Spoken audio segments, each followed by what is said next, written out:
오전에 그 여당의 한 의원님이 후보자에게 공수처를 민주당이 애용하는 기관이라고 질의를 했는데 거기에 대해서 아무런 반박을 안 하셨어요. 진짜 그렇게 생각하십니까? 위원님께서 진짜 그렇게 생각하세요? 애용하는 기관이라고 민주당이 말씀하셨는데 애용하는 기관이라고 얘기했는데 거기에 대해서 아무 반박 안 하셨거든요. 저는 공수처장의 그렇게 그 생각하는지 안 하는지만 답변해 주시면 되잖아요. 거기에 대해서 저는 동의할 수 없습니다. 동의할 수 없어요? 예. 오전에 왜 반박 안 하셨어요? 다른 부분에 답변하면서 그 부분에 좀 천착하지 못해서 죄송합니다. 예. 자, 공수처가 왜 생겼습니까? 고위공직자에 대한 부패 범죄를 수사하게 만드는 것과 동시에 검찰이라고 하는 수사기관을 견제하기 위한 목적 아니었습니까? 맞죠? 네.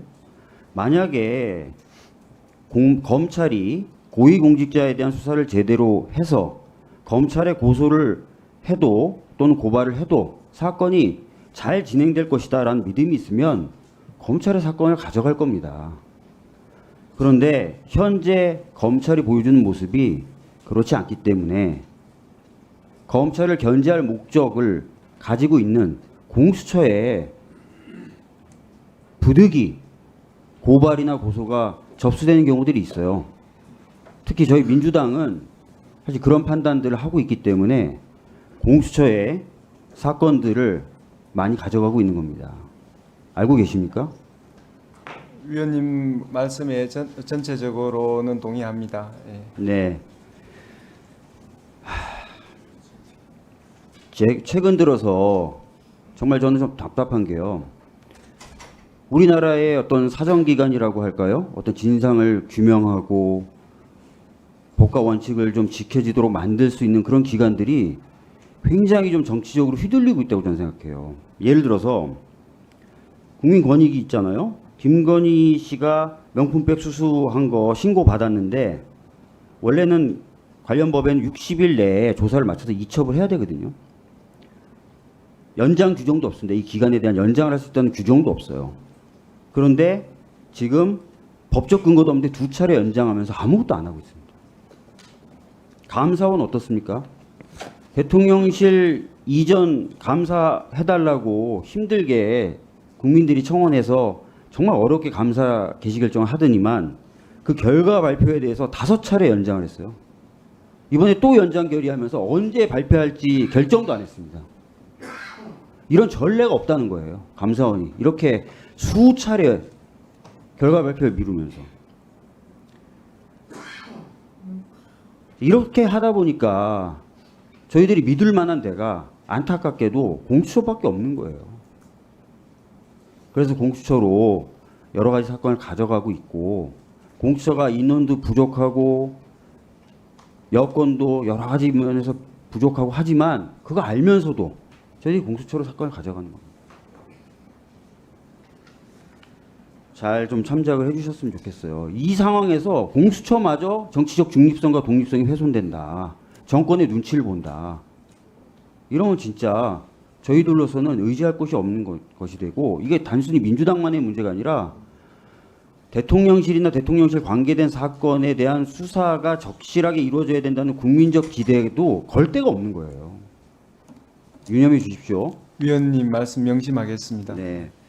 오전에 그 최혜병 특검법 관련돼서 여러 의원님들이 질의하셨을 때 국회의 입법 논의를 존중하겠다라고 말씀하시면서 그렇지만 장기적으로 공수처가 여러 가지 요건을 충족해서 이후에 특검 수요가 발생했을 때 공수처가 그런 역할을 담당할 수도 있도록 만들어지는 게 좀 더 좋긴 하겠다 이런 말씀을 하셨어요. 맞죠? 네.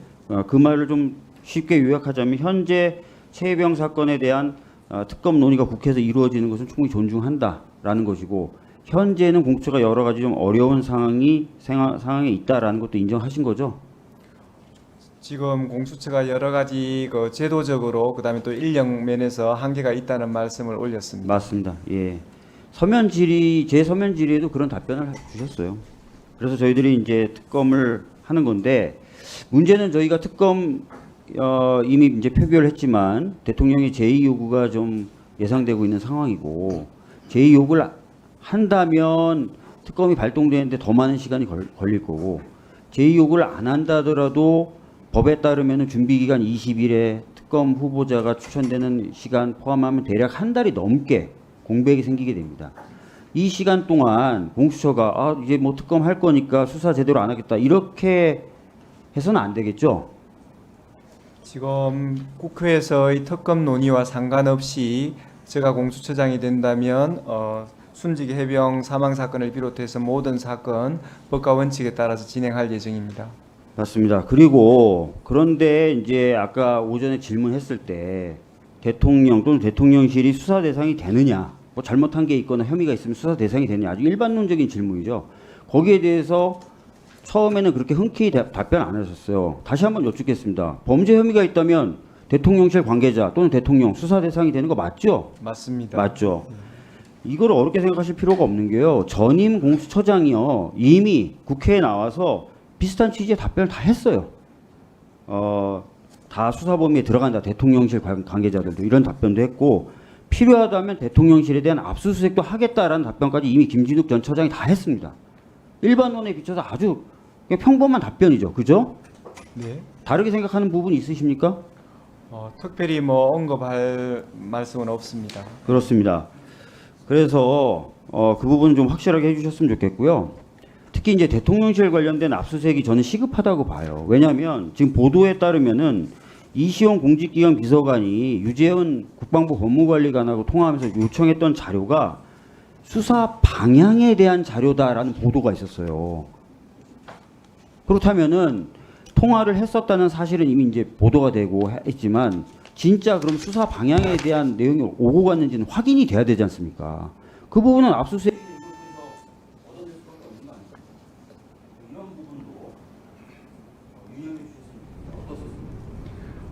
지금 위원님께서 말씀하신 구체적 사건에 대해서는 뭐 보고받지를 못해가지고 제가 이 자리에서 언급하기는 어렵지만 일반론으로 위원님께서 주신 그 전체적인 취지에 따라서 한치의 어긋남 없이 제가 공수처장이 된다면 활동하겠습니다.